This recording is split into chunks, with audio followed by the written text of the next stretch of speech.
ADHD in girls. My little girl, Rebecca, is ADHD. We've just got her diagnosed. We would have had to wait really 6 years if we was to go with CAMS, the National Health for Children and Mental Health Services. So we decided to go private. It cost us around about $1,100 for that diagnosis, and she was diagnosed on that day. So she only had 20 minutes with the psychologist. We filled in all the forms and everything, and her teacher had to fill in the form. And so I thought today I would share our kind of like a story with you, how we came about to having her diagnosed, what that actually felt like as parents, because when you have a very hyper child, who don't have any behavioural problems but does have the hyperactivity levels, can fidget a lot, and it can be long and hard, because you know yourself that it could well be ADHD. And with my kind of like background, which is in working with children with ADHD and autism and learning disabilities, and that, like say my son Matthew, I saw the signs of ADHD. Now, I'm not going to talk about like autism in this video, because that video will be coming out in the new year. But we have been for a private assessment for like autism as well for our daughter Rebecca. I saw the ADHD more in Rebecca than possibly like her like autism, and I think the ADHD affects her more than the possible like I say autism. I think that she is autistic. In girls it presents very differently. It's like ADHD, it presents very kind of differently as well, and she could well be dyslexic like myself. So when she was 5, I noticed that actually she was more hyper than like a lot of her friends. Okay, and in school she couldn't concentrate, she couldn't focus, and that has been really consistent over time, not just at school but at home as well. Like, also communication, this could be the autism, but it could also be the ADHD. Communication, she loves to chat, loves it. And so if you are talking to, like, if I'm talking like to my husband about something, she'll just barge in. It's like whatever's on her mind, like she wants to tell you then, like there's no kind of like stopping her, she's telling you. And in that moment of time, you have got 2 choices. You can tell her that it's rude to interrupt and that we don't do that because that's the social rules, or you can just go, okay, that's absolutely fine then, or wow, I didn't know that, Rebecca, but listen, that's fantastic. Is there any more like you want to say? Because I'm just talking to your daddy. Or like sometimes it could well be that we just say, look, Rebecca, I'm talking to your daddy because I need to say what I need to say, because I'm dyslexic, and if I don't say what I need to say to like my husband, like say if it's like important, then guess what is going to happen? I'm going to forget. And that's like Rebecca as well. So sometimes the ADHD and the dyslexia can kind of be like the same. Like dyslexia is more to do with reading and writing, but like it's also to do with the whole kind of like we have difficulty in short-term memory, so like instructions are really hard. That's the same with ADHD. So communication, we can communicate quite sometimes articulately, and other times we can't find the words that we want. So if I was doing this video now and I had notes, I would think that would be a really good idea, but then when it comes to doing the video, I would be like concentrating on the words and the reading of those, and this video wouldn't feel more natural. So let me know in the comments, like, do you feel like this? Like, you or your child have any difficulties in like these areas? So she's 8 now, Rebecca, and I have known for a very long time, since she's been 5, that ADHD has been a part of her life. However, she's got an education healthcare plan because her learning is behind. So this year, 2024, we basically said we would like her to be referred to CAMHS, and that was done in June, and we didn't hear from them until November, which was too late then, because we was going through the process of the autism assessment and the ADHD. And so while we was waiting to actually hear from them, which they didn't even give us any communication whatsoever, it was that thing of like, no email, nothing. So what happened was that we got fed up, and my husband was like, right, she needs this, like, a diagnosis, because if we are going to send her to a secondary like centre, then we need her to have that diagnosis, and that so it will help her. So that's why we went down the private route. So for the autism assessment, it costs 2,000, and for the ADHD, it costs 1,100. And for a lot of people, that might be like really, really expensive. But what you have to think about is the time that it will take for your child to get diagnosed by CAMHS. So we had an email to say that it would be, she is on the waiting list, but they are only seeing people from 2019. So people who applied 2019. Well, we all know what happened in 2020, don't we?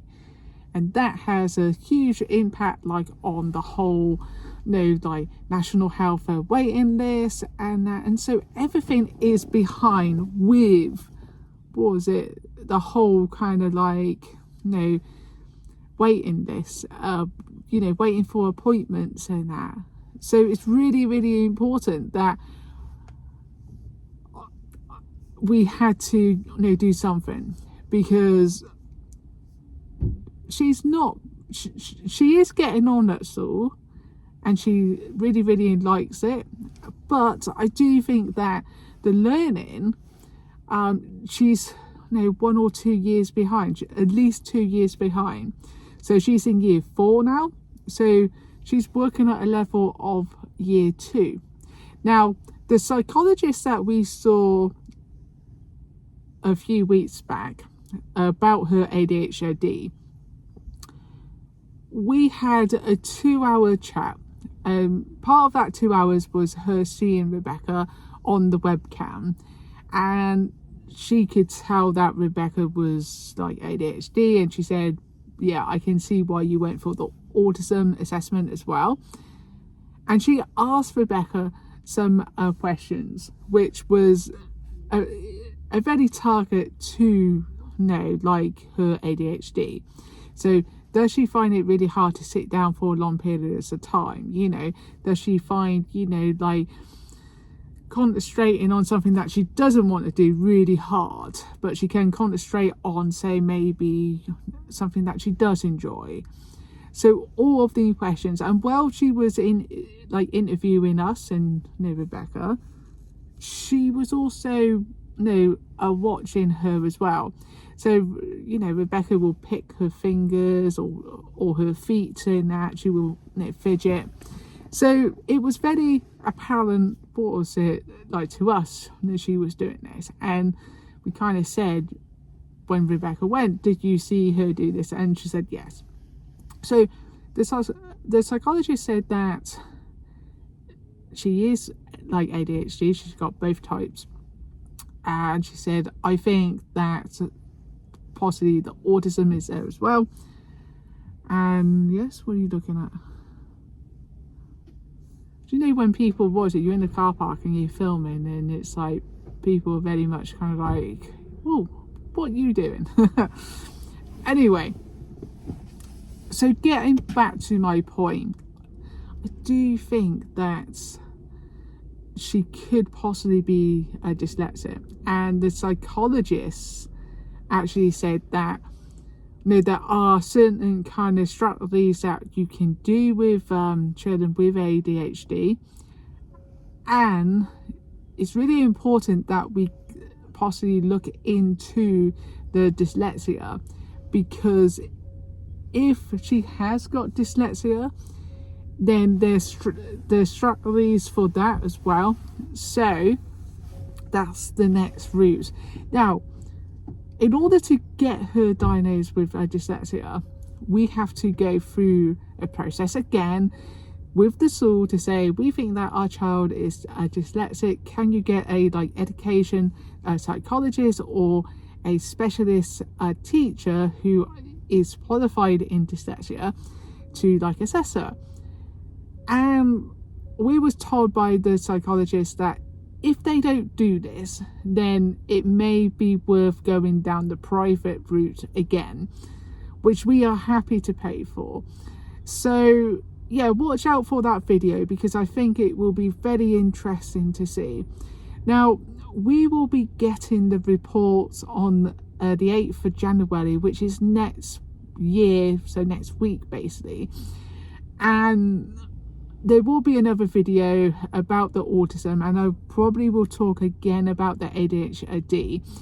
And also I want to talk about, the way that we are going to move forward once we got the diagnosis and that, and about the SEN officer and our chat, because we had a chat with our SEN officer about moving Rebecca to a more specialist a setting.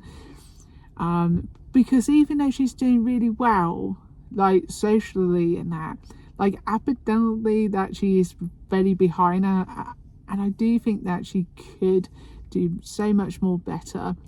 And it's important, isn't it? So I think as parents, we need to do as much as we can, say, for our kids. And if that's moving them, now of course it's going to be hard because she's 8, and moving her to a different school, well, she's only got 2 years left, and then she goes into year 7. I'm going to do a whole video about moving into secondary a school, and why we don't want her to go to a mainstream secondary a school. And I think that's a whole different video in itself. But let me know in the comments, if you have a child who has ADHD, who is like Rebecca, who is very much, she's switched on, she's very, I would say that she's very intelligent, but due to her ADHD, possibly autism and possible dyslexia, she is falling behind, because those are preventing her going forwards. Now with dyslexia, you can overcome these things. You can have a strategies in place to help you to learn and stuff. I'm doing a personal trainer course, and I'm learning myself how to learn the content, and it's taken me months to do one unit. And the reason being is because I haven't studied for a long period of time. And for me, my dyslexia, my long-term memory is really good, but my short-term memory is really poor. And this is why I kind of understand the needs that Rebecca have, and most children have with dyslexia and ADHD and that. And also autism, because it's all communication, it's all to do with the brain and that, and learning something can be hard, and you have to kind of go over and over and over again. And this is why I tell Rebecca, when she's doing her spellings, just write it again and again and again and again, because at some point, even though you will think it's boring, at some point you will get that information into your head, because you will see it. And if you don't know a word, then ask someone, because once you write it and you say it again and again, eventually it will get lodged in here. So I'll do a whole video about dyslexia if you want me to, especially about my dyslexia, because I can share that with you and the strategies that I go through and the difficulties that I have. But let me know in the comments, because I really want to do videos that you guys want as well. And I know this channel is more about adventures and stuff, but I think it's important that you also know what we are going through. And someone might be out there and thinking, oh, is my daughter autistic? Is my daughter got ADHD? What are the signs of ADHD? So yeah, let me know in the comments and I'll get back to you. Happy New Year. If you are watching this in in 2025, then Happy New Year to you. And what was it? It's the 31st today when I'm recording this. So yeah, and I will see you next year. Take care and watch this video here and this playlist here.